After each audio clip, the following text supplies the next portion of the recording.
¿Cómo están? Bienvenidos a la entrevista en Antofagasta Televisión. En esta oportunidad vamos a conversar de temas políticos y también laborales con el senador Pedro Araya. Senador, bienvenido a la entrevista. Hola Marco, muchas gracias por la invitación. Comencemos rápidamente con temas laborales. Usted ha sido crítico de la reforma laboral, pero hay una percepción en la ciudadanía que quienes son críticos a la reforma laboral solamente lo ven de una perspectiva de que no debiera aplicarse o realizarse una reforma. Pero yo estaba leyendo que usted tenía algunas apreciaciones respecto a modificaciones de la actual reforma que el día de mañana van a afectar a los trabajadores de la región de Antofagasta. Y tiene que ver con la subcontratación, tema que incluso generó una movilización no menor de parte de Codelco. ¿Cuáles son los puntos que usted está haciendo, digamos, está poniendo los acentos dentro de la reforma? A ver, mira, lo primero, déjame hacer un poco de pedagogía porque hay mucha discusión y mucho que se ha dicho por medios de comunicación, por redes sociales respecto de por qué no hay que llevar adelante la reforma. Yo soy un convencido que esta reforma laboral es absolutamente necesaria.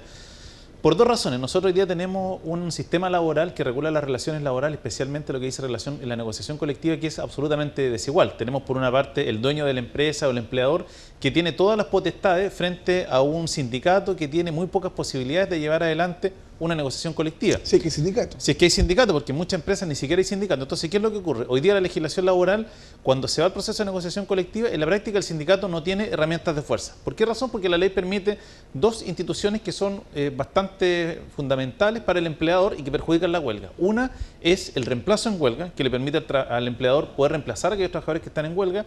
La segunda es el descuelgue, que después de ciertos días de huelga, el empleador le puede ofrecer a los trabajadores que vuelvan a trabajar bajo ciertas condiciones. Y una tercera es lo que se llama la extensión de beneficios, es decir, aquellos trabajadores que no fueron a la huelga, el empleador le puede extender los beneficios que tuvieron aquellos trabajadores sindicalizados que estuvieron en huelga. Entonces, ¿qué tenemos hoy día? Una cancha absolutamente dispareja. ¿Qué es lo que hace la reforma laboral? Y por eso nosotros estamos apoyando con mucha fuerza los ejes centrales de la reforma. Primero, consagra el derecho a huelga efectiva, es decir, no vamos a permitir el reemplazo ni interno ni externo de trabajadores. Es decir, si una empresa está en huelga y funcionará con aquellos trabajadores no sindicalizados o que no adhirieron a la huelga, pero el resto no se podrá reemplazar. Y el segundo punto que se contempla es que la extensión de beneficios hoy día no podrá hacerla solamente el empleador, sino que va a tener que ser también materia de negociación colectiva. Dicho eso, que yo creo que son puntos centrales de la reforma que estamos apoyando y que obviamente emparejan la cancha, hay un tema de vacío legal que a nosotros nos preocupa y que dice relación con la subcontratación y que se da mucho en el mundo de la minería.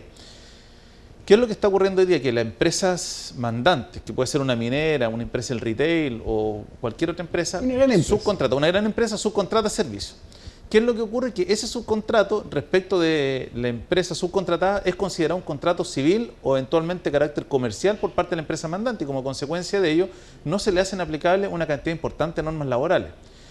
¿Qué es lo que va a ocurrir si no se modifica la reforma laboral en materia de negociación colectiva en subcontratación? Que una empresa subcontratista que tiene un sindicato va a poder iniciar un proceso de negociación colectiva, pero el mandante perfectamente le va a poder decir, mire, usted que está en negociación colectiva y que tiene una empresa en huelga, como no me está prestando el servicio, yo le termino su contrato porque es contrato civil. Como consecuencia de ello se vuelve absolutamente inaplicable la huelga. Yo digo, eso no solamente va a ocurrir en un caso hipotético. A mí me ha tocado ver casos que eso está ocurriendo hoy, que empresas de gran tamaño, cuando ellos detectan o visualizan que una de sus empresas que le prestan servicios, se está conformando un sindicato, le dicen al dueño, su empresa forma el sindicato, usted deja de prestar servicios para mí. Eso ocurre hoy en día.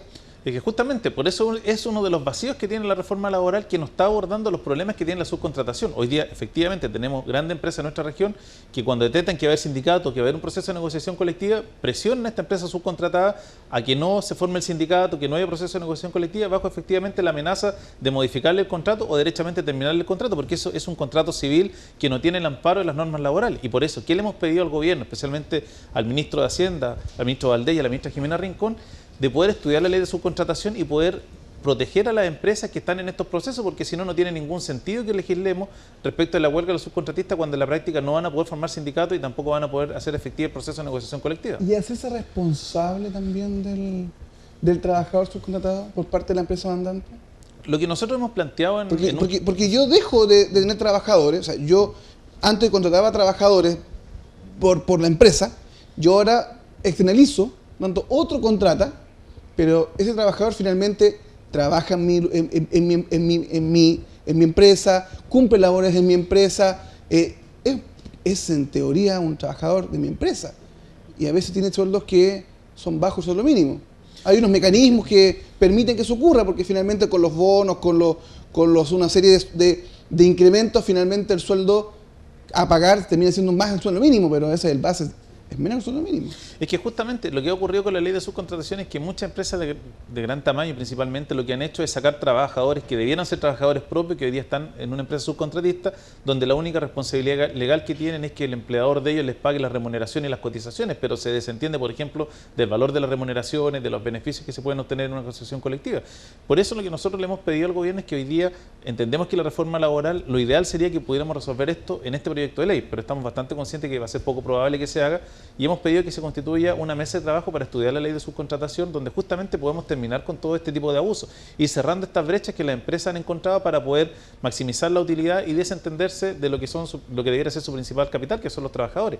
Y por eso nosotros hemos insistido en este paquete de indicaciones que presentamos en la reforma laboral de establecer una suerte de protección para las empresas subcontratistas en el sentido de que si hay procesos de formación de sindicatos, si hay procesos de negociación colectiva, la empresa mandante no pueda ponerle término al contrato unos 3 meses antes ni 3 meses después del proceso de negociación, para que no ocurra esto de que al final del día podemos tener un sindicato, una empresa subcontratista que puede estar negociando con su empleador, pero resulta que la empresa mandante le termina el contrato y no tiene ningún sentido seguir adelante con el proceso de negociación porque se pierde la fuente de trabajo. Señor, vamos ahora al otro extremo. Hemos analizado el tema respecto de la reforma, pero en el actual sistema económico, donde el empresario es libre de invertir, como no invertir, siempre el empresario o el empresariado grande señala, tienen que haber condiciones para que yo invierta. Y si no hay condiciones, yo no invierto. Si me conviene el actual sistema, que puede tener sus bemoles, usted es un crítico, ellos dirán, si me lo cambian la regla del juego, yo dejo de invertir. Y ahí se asoman voces señalando de que esta reforma va a afectar el empleo. Bien, lo que pasa es que yo separaría de materia ahí, porque una cosa es lo que ocurre con las pymes, donde nosotros efectivamente hemos dicho que la reforma laboral tiene que tener un tratamiento distinto respecto de las pymes cuando se produce negociación colectiva y huelga efectiva, porque no es lo mismo una huelga efectiva de una pyme que tiene 8 o 9 trabajadores, que en el fondo viven el día a día, semana a semana, versus una gran empresa que tiene 100, 200, 300 trabajadores. ¿Qué es lo que ocurre hoy día? Que nosotros tenemos una legislación laboral que es muy desigual y obviamente un empresario que con esta legislación laboral se ahorra los costos de una negociación colectiva porque sabe que el sindicato nunca va a poder presionar efectivamente con una huelga en un proceso de negociación donde puede ajustar los costos en base a la remuneración y puede tener mayor utilidad, obviamente nadie quiere que le cambien así las reglas del juego porque las utilidades que recibe se van a ver mermadas del momento en que los trabajadores van a poder exigir los derechos que le corresponden. Si lo que hemos hecho y lo que ha dicho la presidenta con esta reforma, lo que se está buscando es equiparar la cancha. Aquí nosotros no estamos haciendo nada que no existe en otros países, ni siquiera logramos avanzar en un tema que hoy día está consagrado en otros países, en los países de la OCDE, que tanto se ha sacado con lación hoy día el tema del reemplazo en huelga. O sea, por ejemplo, nada se ha dicho que muchos de los países que permiten reemplazo en huelga en la OCDE tienen lo que se llama la negociación ramal o por área de la actividad económica. En Chile eso no está permitido. Entonces, lo que estamos haciendo hoy día es equiparar la cancha, buscar que haya un poco más de igualdad, que los sindicatos, que los trabajadores efectivamente puedan negociar mejores condiciones laborales. Y eso es lo que debiéramos avanzar, si el país no puede seguir pretender tener una legislación laboral de los años 80, cuando la realidad del mundo del trabajo era otra a la que tenemos en el 2015. Pero ¿qué hace ese temor? ¿Qué hace percepción? Se dice, y también la pyme muchas veces cumple labores en empresas grandes. Si las empresas grandes no invierten o dejan de invertir o paralizan la inversión, va a haber menos empleo. Es que, ¿cómo yo puedo obligar a algún empresario, a una gran empresa, una gran compañía, que sigue invirtiendo a pesar de la reforma? Porque lo que ocurre es que la inversión que se hace en las grandes empresas, sobre todo, por ejemplo, las del sector minero o del sector del retail, no tienen que ver con reformas puntuales, tienen que ver con las condiciones económicas de mercado que se generan en determinado momento. Porque al final del día lo que ocurre, por ejemplo, en el tema minero, que es lo que más se ha señalado hoy día, la inversión minera no está dada solamente por las condiciones laborales, sino está dada por la calidad del yacimiento, por los costes de la producción. Entonces, obviamente el tema laboral pasa a ser un coste de producción que se considera. Y en este minuto Chile todavía sigue siendo un destino importante y atractivo para muchos inversionistas por una serie de condiciones distintas que hay. Porque uno escucha esto, la caída para mucho, pero dicen, mira, se están yendo los empresarios a invertir a Perú, a invertir a Colombia, ¿y eso es efectivo? Se lo pregunto. A ver, lo que pasa es que que nosotros tenemos que entender que Chile hizo hace 15 años atrás, 10 años atrás aproximadamente, una opción como país que fue un país de frontera abierta, que permitíamos que llegara mucha inversión extranjera, así como también que capitales chilenos pudieran salir a invertir hacia otros países. ¿Qué es lo que te ocurre? El mercado chileno es un mercado que es relativamente pequeño. Hay que decir que palabras más, palabras menos. Según el último censo somos 17 millones de personas con una actividad económica que está, uno podría decir que ha ido llegando a ciertos niveles de saturación de mercado. Entonces obviamente hay capitales que tienden a buscar nuevos mercados que se están abriendo y tienden a emigrar. Pero si uno mira lo que ha ido ocurriendo con la inversión en nuestro país o mira la posibilidad de inversión que tenemos los próximos años, Chile sigue teniendo una altísima tasa de posibilidad de inversión. Entonces no es que las reformas hoy día estén afectando el crecimiento, el empleo, sino que hay una situación global, económica, general, que nos está afectando a todos como a buena parte del mundo, que es lo que ocurre con China. O sea, lo que le está pasando a Chile hoy día no es solamente esta crisis económica, no tiene que ver solamente con Chile, sino que tiene que ver con otros países que también son bastante dependientes de lo que es este gigante asiático. Entonces, hoy día condiciones para invertir en el país hay. O sea, uno no ve que esté paralizada en general la inversión por temas que tienen que ver con la reforma. La paralización que se ha producido de alguna inversión, especialmente minera, tienen que ver con otras razones que no tienen que ver necesariamente con la reforma. Y también hay condiciones, y se lo planteo para pasar a otro tema. Si Chile no tuviese las condiciones atractivas para inversión, o atractivas para poder permanecer en Chile, no tendríamos una escalada importante de inmigración. Es que justamente yo creo que la principal... O sea, la gente no se vendría a un país que tiene problemas. Exacto, tú lo dices muy bien, Marco. Si la gente no vendría, nosotros no tendríamos la tasa de inmigrantes que estamos teniendo hoy día si fuéramos un país con problemas, un país que estuviera en recesión, en crisis económica. Por cierto que hoy día estamos con algunos problemas, como están todos los países en general de Latinoamérica, pero seguimos siendo un destino atractivo, no solamente para inmigrantes latinoamericanos, hemos tenido una migración altísima de europeos hacia nuestro país en el último tiempo. Entonces eso da cuenta de que el país tiene una solidez económica, una solidez institucional, que obviamente tenemos que mejorarla y tenemos que hacer mejor las cosas para evitar los tipos de problemas que se están suscitando. Hablemos de inmigración, porque mucho se habla respecto de falta de una legislación. Se dijo en su oportunidad y se habló de que las personas que estaban planteando aquello tenían ciertos rasgos xenófobos o querían, o contrario al proceso migratorio propio de una ciudad como Antofagasta que ha sido formada por migrantes. Pero ahora uno escucha a los propios migrantes, en el caso de la nacionalidad colombiana, una organización de residentes, que ellos plantean de que efectivamente faltan filtros y que están llegando ciudadanos colombianos, conciudadanos, que obviamente tienen frontera policial y que ellos obviamente no desean que eso se lleve a Antofagasta, que ellos dejaron su país por una serie de motivos y que no quieren que los problemas que originaron su salida de Colombia ahora lleguen a Colombia con estas personas que ellos han denunciado. Falta una política migratoria más clara para nuestro país y en específico para la región de Antofagasta. El tema de la migración es un fenómeno que se puede abordar desde distintos puntos de vista. Lo primero es decir que este es un fenómeno global, no es un problema que afecte solamente a Antofagasta. Basta mirar, por ejemplo, lo que han sido las noticias estas dos últimas semanas en Europa, con la crisis que hay de los sirios, que incluso nuestro país está pensando poder recibir algunos inmigrantes sirios. Pero hay países en Europa que han abierto fronteras, Alemania y otros que cerraron fronteras. Pero por eso digo, esto es un problema global, no es un problema que está afectando solamente a la región de Antofagasta. ¿Cuál sería nuestro principal problema? Es que nosotros tenemos una ley migratoria que es del año 81-82, plena época de la dictadura, donde prácticamente nadie venía a Chile y los chilenos que salían eran muy pocos. Entonces era una ley que básicamente lo que hacía era controlar algunos aspectos formales de con qué documentos se ingresaba al país, cómo se podía trabajar o estudiar y nada más. No hay una política migratoria. ¿Qué nos ocurrió a la vuelta de 20 años? Es que Chile se transformó en un destino atractivo para los migrantes, no solamente latinoamericanos, sino también europeos, y nos encontramos que en primer lugar nuestra legislación es absolutamente anacrónica. Segundo, no tenemos una institucionalidad para abordar los fenómenos de la migración, que al final del día es el choque cultural que se produce entre nuestra cultura más de aquellos países que vienen, especialmente de la cultura colombiana, que es bastante distinta a la cultura chilena.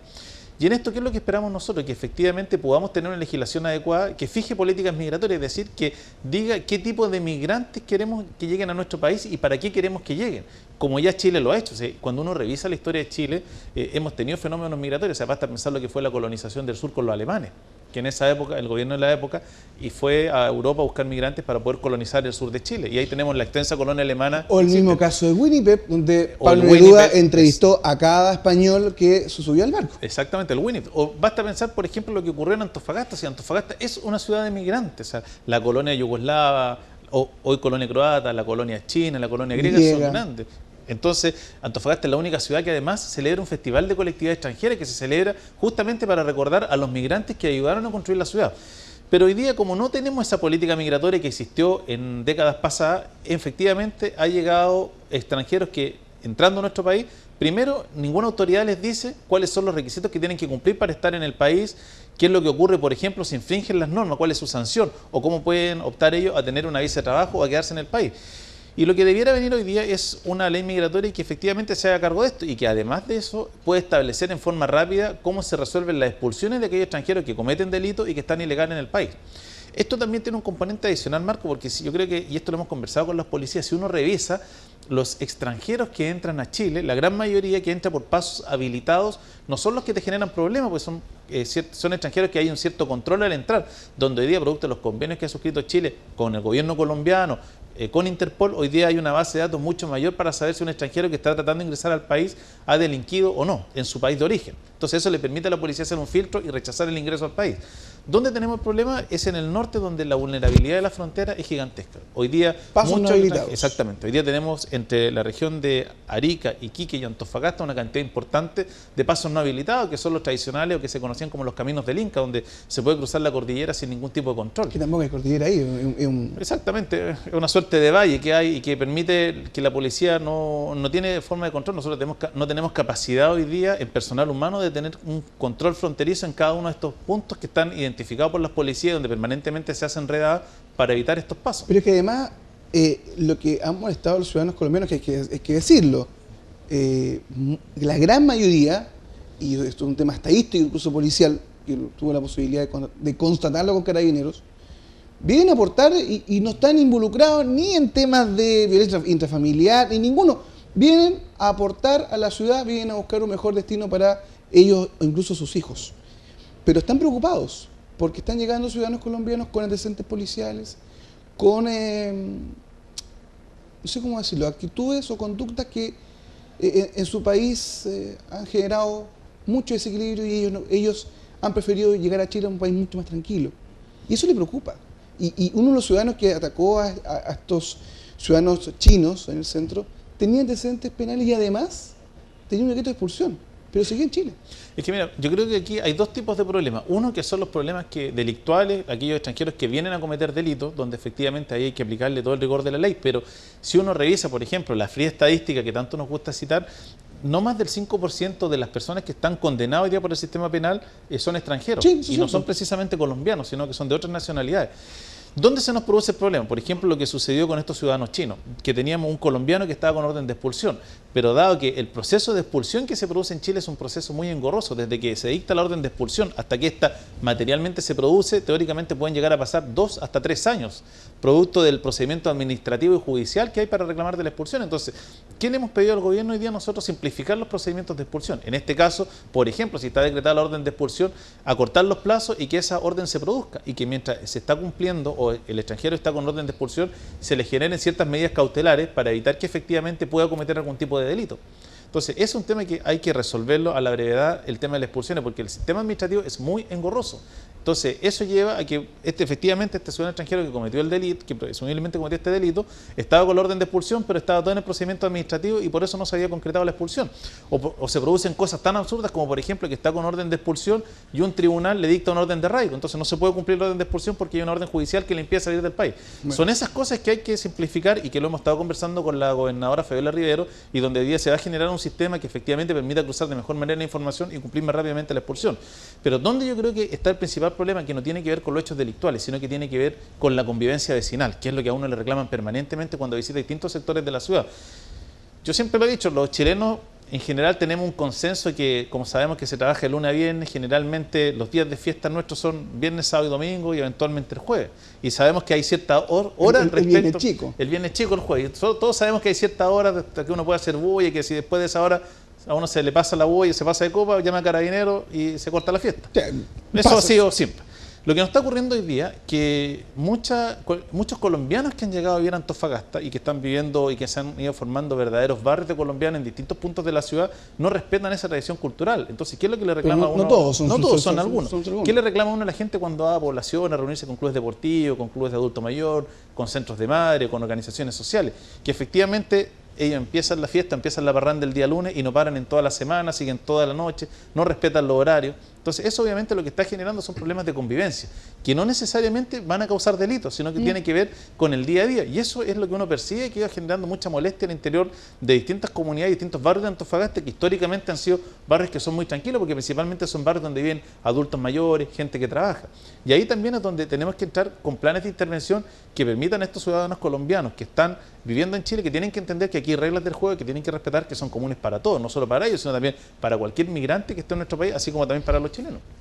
Bueno, son parte del norma de convivencia nomás, y obviamente ahí no tiene nada que ver el delito, es un tema solamente de convivencia con dos culturas muy distintas. Exactamente. La chilena y una cultura caribeña, digamos, en los sectores donde exactamente, yo digo que el punto, porque el fenómeno migratorio, separando la parte electoral, porque cada vez que se ha delito tienen que actuar los tribunales, si tiene que haber pena de cárcel, tiene que haber, si tiene que haber expulsión, tiene que haberlo. ¿Dónde están los problemas? En este choque cultural que hay, respecto al cual nosotros como antofagastinos no estábamos preparados. O sea, basta pensar en este tema tan simple que son cómo vive el día a día los colombianos respecto a cómo lo viven los chilenos, o lo que pasa, por ejemplo, en los colegios, que es otro tema. Estamos ya en el tiempo. Antes de terminar esta entrevista, una pregunta respecto del senador Pizarro.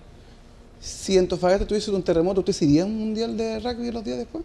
De ninguna manera estaríamos aquí en Antofagasta. Yo creo que lo de Jorge efectivamente fue un desatino, porque obviamente uno debiera estar acá él no con la está trabajando, gente. él está en un mundial de rugby. No, sí. Claro, cosa distinta si hubiera estado en una misión oficial del Congreso, pero él obviamente si está viendo un mundial con la catástrofe que hay, uno estaría acá en la región acompañando a la gente, tratando de ayudar a buscar soluciones a los problemas que hay. Hay que explicar, el senador Pizarro es un senador por la región de Coquimbo, y en estos días él está en Inglaterra disfrutando del mundial de rugby, mientras se está hablando de reconstrucción en una situación bastante afectada todavía por el terremoto de 8.5, 8.4, ahí me puedo equivocar, pero hasta yo sé que 8.4 todavía. No, es que justamente yo creo que en esto Jorge se equivocó, él debiera haber estado en su zona acompañando a la gente que él representa, porque si bien es cierto uno quizás no puede llegar con toda la solución al tiro, muchas veces la gente necesita una palabra de aliento, que las autoridades estén acompañando, que estén viendo en terreno qué es lo que está pasando. Senador, muy amable por estar con nosotros en la entrevista. Muchas gracias a ustedes por la invitación. Aquí estamos con el senador Pedro Araya. Usted puede realizar esta como otras entrevistas en nuestro canal de YouTube, Antofagasta TV. La entrevista usted puede conversar con nosotros, puede revisar y puede analizar lo que ha sido estos temas de conversación en este espacio, la entrevista en ATV. Desde ya, gracias por su sintonía y continúen las pantallas de Antofagasta Televisión.